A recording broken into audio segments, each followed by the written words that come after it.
We begin, and the whole show today is really about Jules Kounde, 23-year-old French center back, will be 24 in November, so still in 23 years old. I think he's turning 24 next week or the week after, and just debuted for the French national team just 14 months ago. So a reminder that while it feels like Jules Kounde has been in our life for a long time, he is still a very, very young player with his prime years much ahead of him. So he was born in France, only debuted as professional with Bordeaux back in 2018 when he shared the team with Martin Braithwaite. For those, I guess those who go deep on Bordeaux history, I actually spoke about last week on the show about the payment that was given to Bordeaux from this transfer, even that could potentially save the club. Now, it was a lot of different things that could save Bordeaux, but they were looking at liquidation. They were looking at being sent all the way down to the amateur levels. But thankfully, through a number of different transfers, as well as an injection of money in different ways, they will be staying, we'll say alive. They're staying at the professional level. So anyway, Kounde played that half season, that being in 2018, and then one more season with Bordeaux before moving to Sevilla for 25 million euros. At the time, the most expensive transfer in Sevilla's history. Again, that's 2018. It was after everything blew up for Barcelona in 2017, and the transfer market really went crazy with Neymar. So that was a little bit of a steal for Sevilla at the time. Now, Rory, setting the stage for the Barcelona transfer, the next center back has evaded Barcelona, and I use quotes there for the next center back has evaded Barcelona for some time. It looked like it would be Umtiti. It looked like that was going to be the guy. And now that Piqué has begun to fade, even though he was Barca's most consistent center back, even last season, Kounde could be it. Because remember, Ronald Araujo was signed from a smaller team in Uruguay, and he was brought into Barca B, and you didn't know if he'd make the first team. So he wasn't really signed as the next guy. Barcelona rarely get that center back under the nose of another club like they did with Chelsea. They very rarely do they get that guy. They get the midfielder, they get the forward usually, but they don't get the center back. Now, Rory, Kounde did tell us in his press conference how it happened, right? He said that he made his choice. But are you surprised that it happened? On the one hand, I am, because I think given the summer that Barcelona are having, it feels too much as if everything is going right as things stand. I mean, maybe on the exit front, there's other things that could be done. There's other things that Mateu Alemán would like to do. But in terms of incomings, there's really very little you could ask for more from Barcelona, fullbacks aside.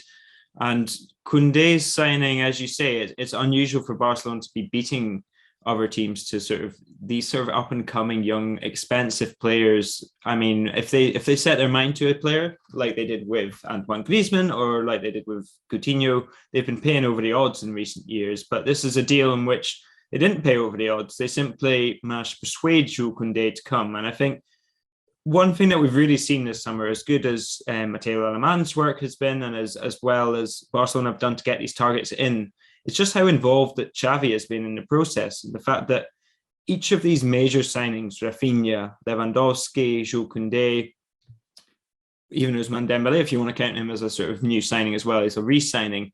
Xavi has been sort of the driving force behind these signings. The fact that he's been speaking to these players, the fact that Xavi, for many of these players, is a guy that they've either played against or grown up watching win sort of titles, Champions Leagues and World Cups, and that kind of thing.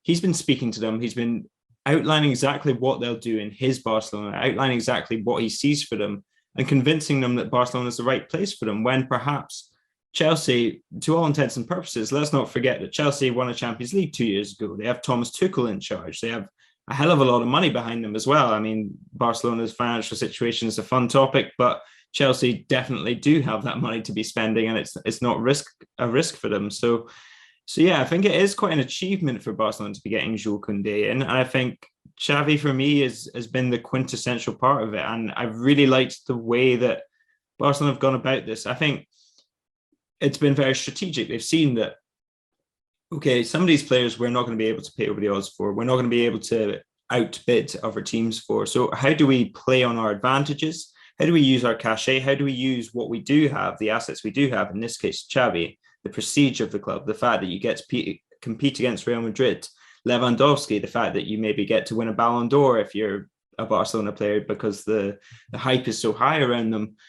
And they've used that as a way of negotiating, and the fact that they've been able to convince the players almost first before the clubs that they're buying from has really paid dividends for them, and it's been impressive. I think it's a massive coup for Jules Kounde to get Jules Kounde, and yeah, we'll come on to it in a second. But I think, as you say, Kounde is he is the sort of perfect player. The other signings, Rafinha and Lewandowski, Rafinha less so, I'll say, but Lewandowski, you can put doubts to the name. You can say, okay, Lewandowski's a bit older. Should we be spending that much on him? Rafinha, again, did we overpay for him? Kounde is not in that sort of circumstance. Kounde, this is value for money in my view. He is a player that's on the up, and he doesn't have sort of outrageous weaknesses. He doesn't have like a downside to the signing, really. As far as you can get a player that's perfect in inverted commas, Kounde is that guy. Yeah, when you even look at the deals for Koulibaly to Chelsea, this window, you look at the recent deal years ago for Ruben Dias from Benfica to Man City, 45 million plus variables for Jules Kounde is incredible value. Like if you just speak of that transfer alone and don't couple it with, yes, the other money on transfers that Barcelona has spent, and you did say about the finances for Barcelona, I want to direct everybody to last week's show that I did all about the finances. It's an hour plus of just numbers and actually discussing why Barcelona can't afford what they're doing in the short term, and in theory, why it could work for them in the long term, with the exception of the one update to that show I'll give here real quick. We're not going to get into it, is that Frankie de Jong's number has already been updated per the cap to now being 29 million euros gross, which when we even started reporting it, we had it at, I think, 2022. And with that raising to 29, that's the reason. That tells you why Barcelona are so desperate to get those wages off their books. Okay, but again, back to Jules Kounde here.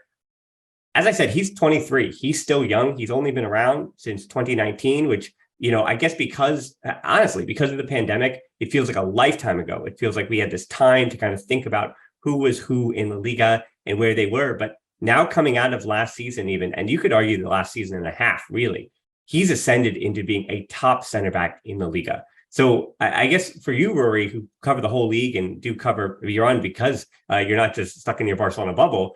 When did he ascend into being a top center back in the Liga? And is there even a game? I mean, I want to kind of rack your brain here. Is there even a game when you felt like, oh, Jules Kounde's arrived? This guy's the real deal.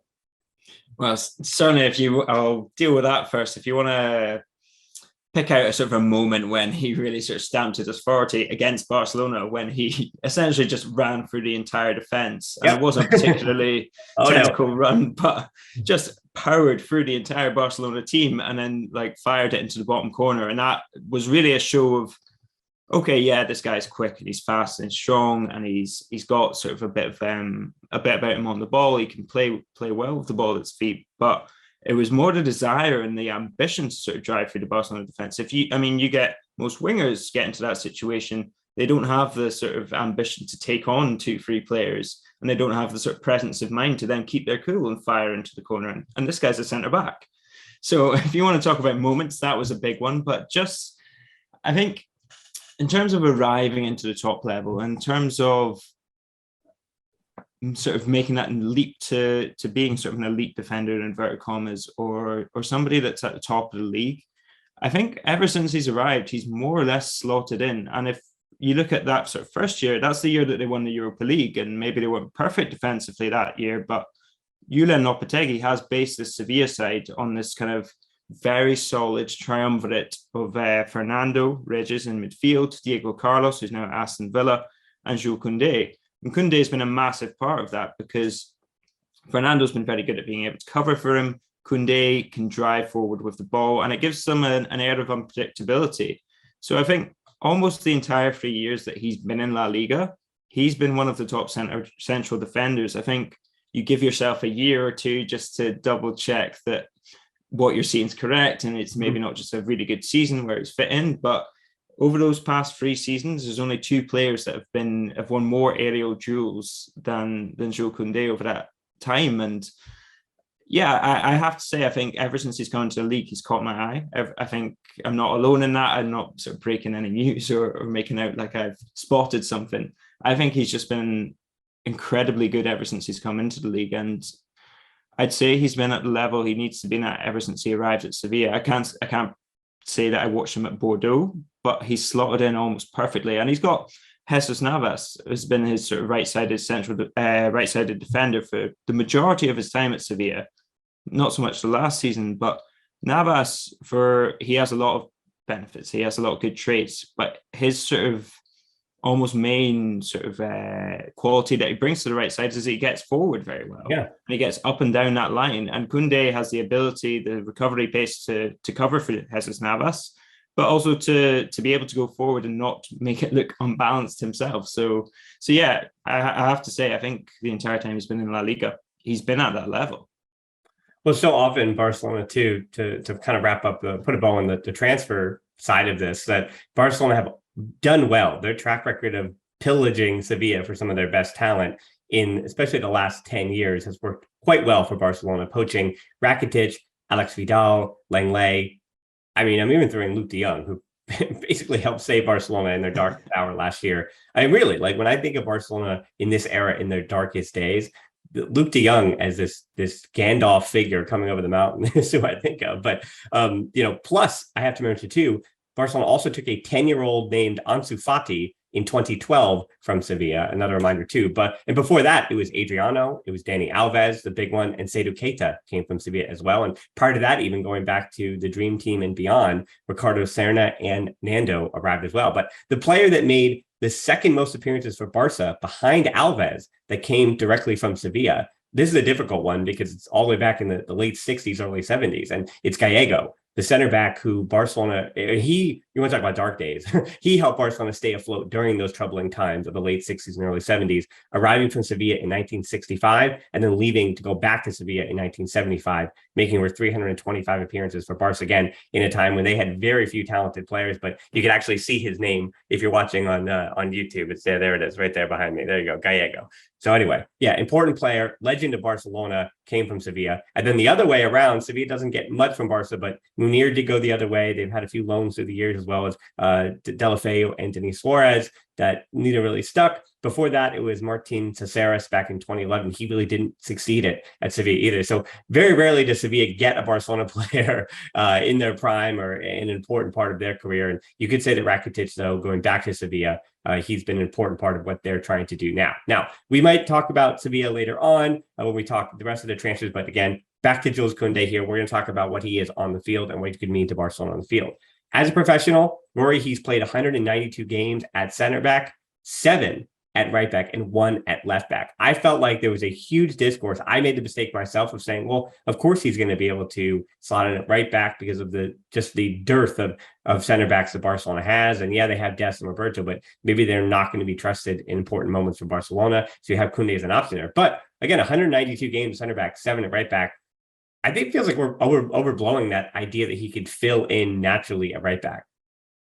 Yeah, I totally get what you mean. I think if you look at his performances for France as a right back, it's not quite worked as well as it does as a centre half. And you have to really ask about the strategy. I mean, I'm somewhat skeptical about the idea of signing Ferran Torres if you're going to sign Rafinha and keep Dembele. I think if you're not flush for resources, then why are you doing that? And if you look at Kounde, you need to, if you're paying that much money for a centre half, then you need to be playing him at centre half, and you're better off getting an out and out right back if that's where you want to play him. Now, as the right side of a back three, I think he could really, really push on. I think he could be fantastic there. I think he has all the attributes to give Xavi everything that he wants from that position. I think the main factor for him as a sort of defender, and we talk about this aggressiveness, about his skill on the ball, is just how good he is at dividing lines. And he's an intelligent player. He knows exactly where the gaps are. He knows where he can drive into space, and he knows when to give it off. I mean, that's one of his main benefits as a defender. And if you compare that to Ronald Araujo, who everybody loves because he's fantastic to watch, but he's not sort of the most talented on the ball, and he's developing that part of his game. So yeah, I think if I was Barcelona, I'd be shocked if they ended up playing him as their right back. I'd almost be more inclined to see Araujo as that right back if he's playing with sort of a hybrid back three, back four kind of, and having sort of three sort of mainly defensive defenders and one sort of really pushing forward, and then have Kounde as the person who breaks out from that line.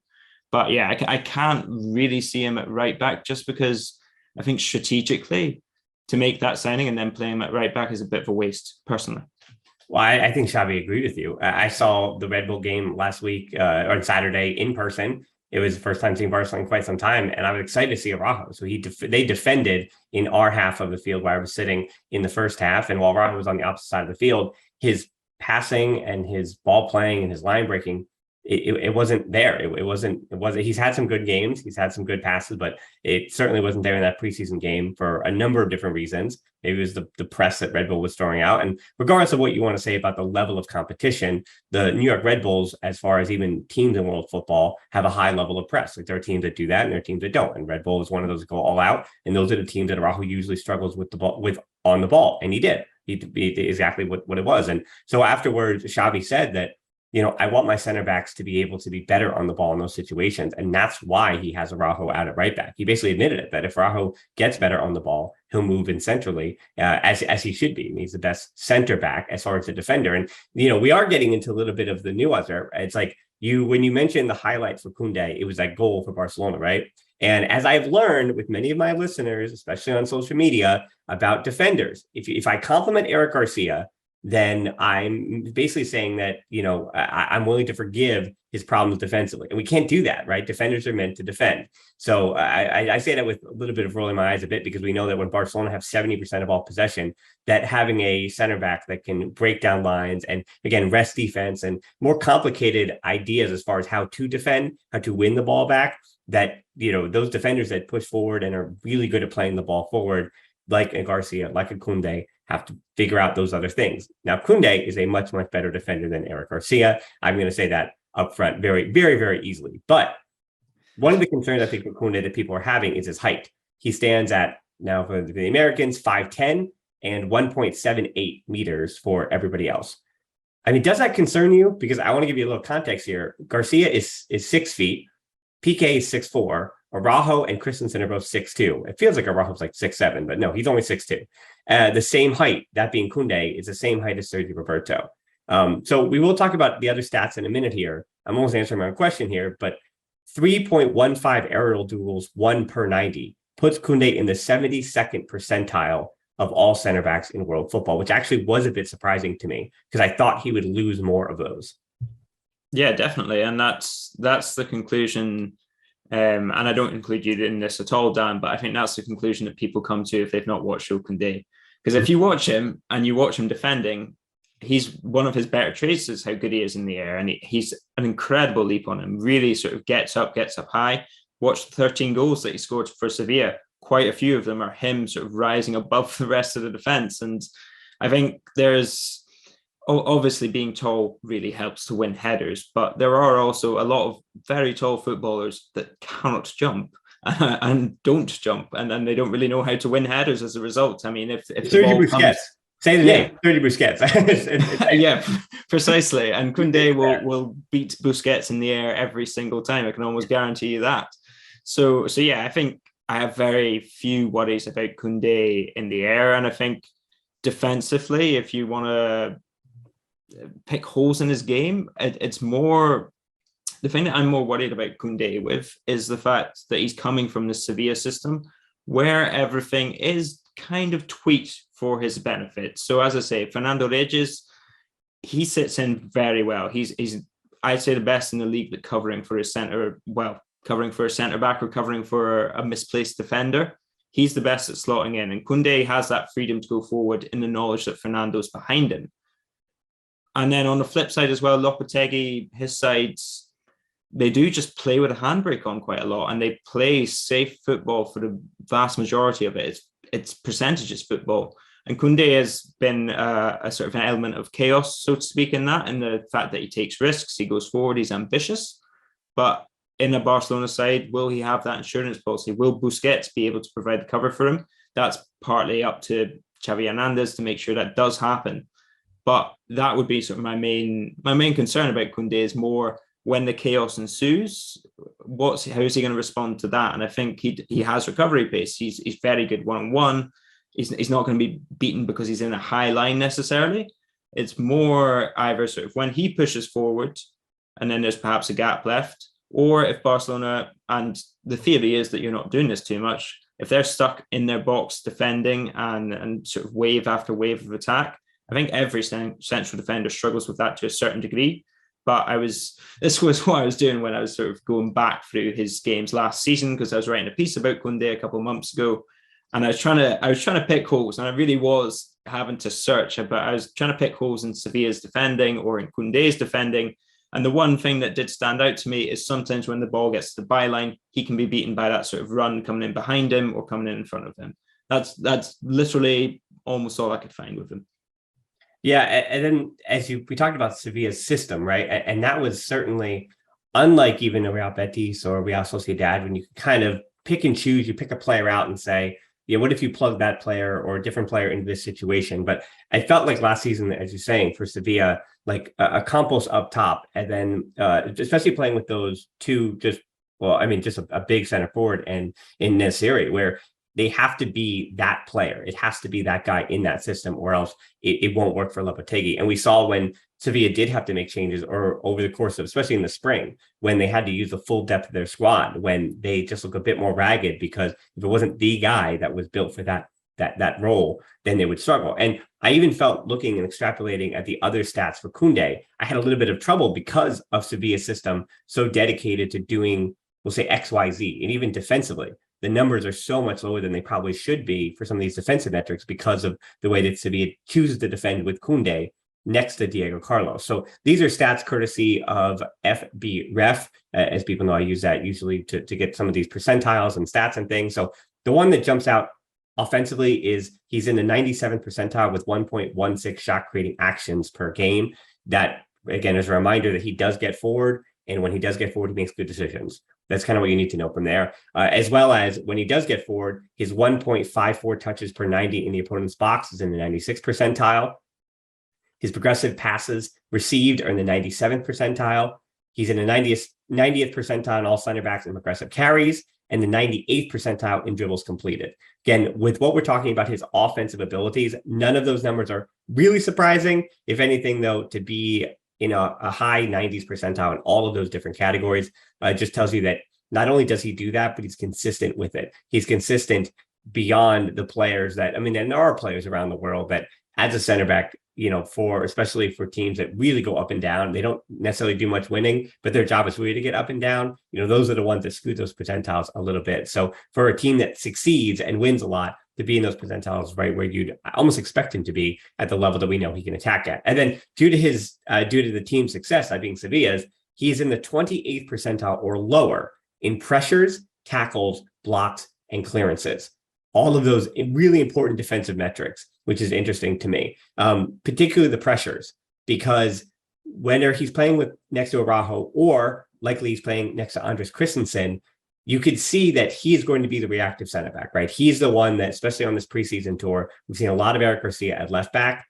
That means, and that's going to be the left back, right back thing that's puzzling, right? That we've seen in this preseason, Eric Garcia and Piqué have played at left center back. Araujo has played at right back and right center back. Christensen has played at right center back.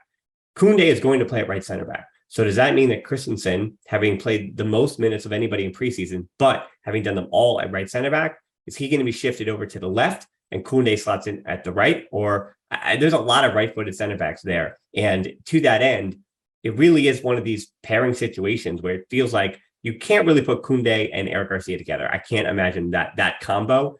That would mean that Araujo will likely have to come over at some point, and then you put in a natural right back instead of doing that. So it's interesting to think of the permutations that Xavi has, but also we'll say the limitations of what Kounde's numbers might be in terms of his pressures and all those things. He's going to have to, as you said, get out of his comfort zone to become that reactive center back, or fully own and embrace being that reactive center back, at least we're saying on the counterattack defending. So yeah, I mean, what are your thoughts on the rotation that Xavi might have to play with everybody seemingly being a right-footed center back? Yeah, I think we do focus on the right-footedness and the left-footedness, and it is an advantage. But I think when it comes down to it, you as a manager or as a player or whatever, you get a feel for who are your best defenders and who are your best players. And eventually, I think we're playing a 4, I think then you'll see Jules Kounde and Ronald Araujo as centre backs long term. Maybe not this season. Maybe it'll mix it up. It'll depend sort of on the game. And I think we saw last season, especially one of Eric Garcia's best games was against Real Madrid.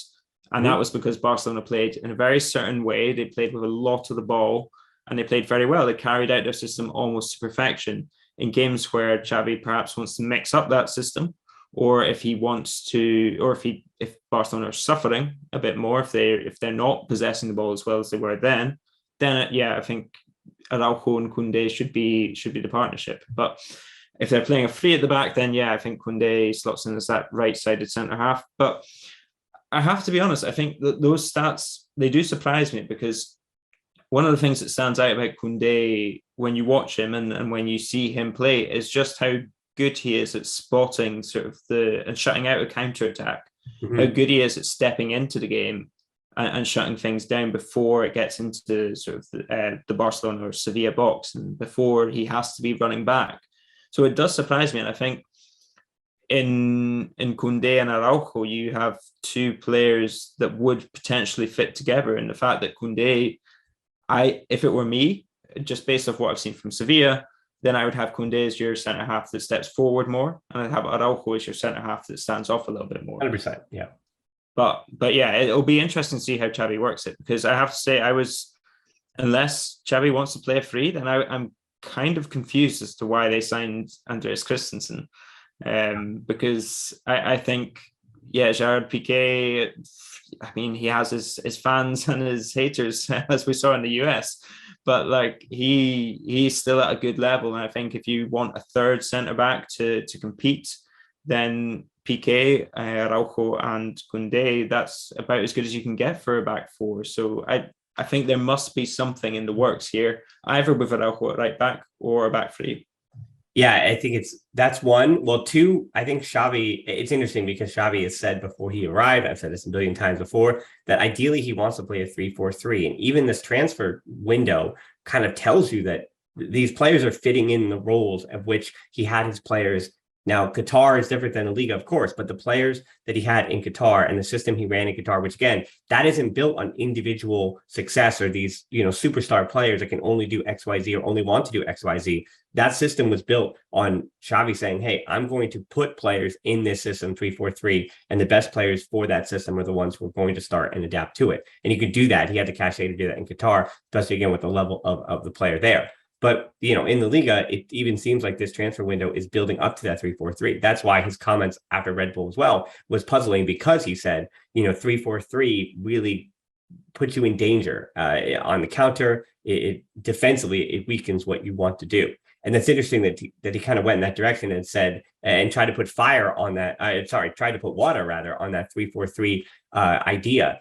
And to that end, I think I question, yes, PK was pretty rough in that Red Bull friendly. I've been seeing in person. Yeah, he got the yellow, probably should have been red, honestly. And he looks like he's struggling, but, he still was arguably Barcelona's most, not maybe the best, because Araujo's ceiling was the best from time to time, but most consistent center back from game to game to game. PK's level was just consistently very, very high last year for Barcelona. But I am concerned about his knees. I'm concerned about the final injury he took last year, the number of games he misses. And I think even though PK is a part of the team this year, it's not like they're forcing him out. He has all those deferred payments anyway. But I think his knees might limit when he's available and what he's available for this season.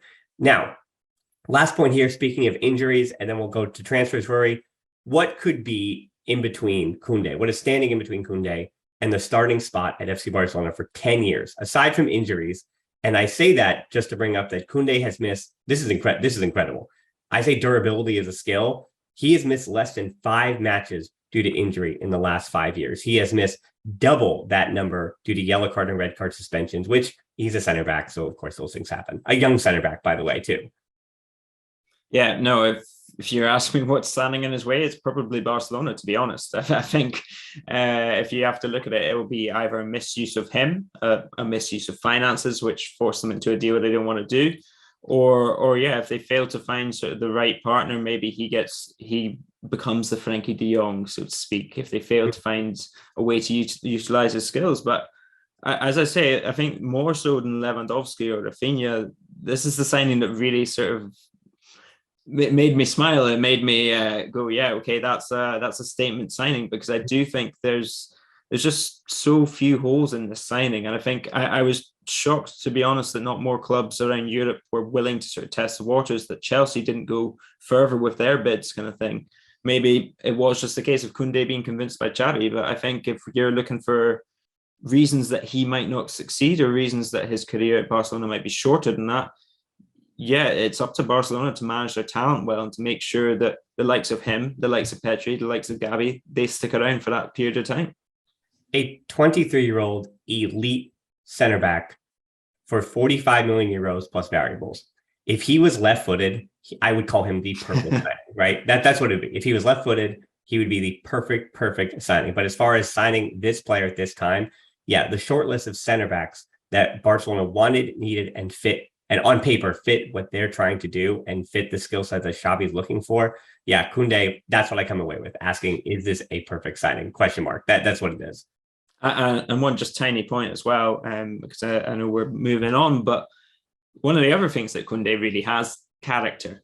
He has cojones. He has that sort of a bit of chutzpah about him that really wins battles and matches. And I think, yeah, okay, he got sent off against Barcelona throwing the ball at Jordi Alba, but I think Barcelona could do a bit of that, to be frank. I think Barcelona players throw the balls at Jordi Alba in training too.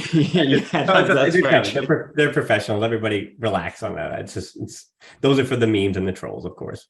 100%. But yeah, I think with the sort of fading of Piqué and Araujo's got character as well, but Kounde has, you saw it in his presentation, first thing he said, thanked everyone for signing, pleased to be here, thanks for the affection from the fans. Now it's time to start training hard and winning games. And like that is the mentality that he has. And I think a big part of Sevilla's success over the last 3 years is having characters like him in the team that really sort of drag others through it. And I think one thing that Barcelona have done well this summer is buying in those characters. Lewandowski and Kounde are two of them. I think Rafinha has an incredible attitude and work rate as well. And so I think from that point of view as well, Kounde is a really important signing for the backline as a whole.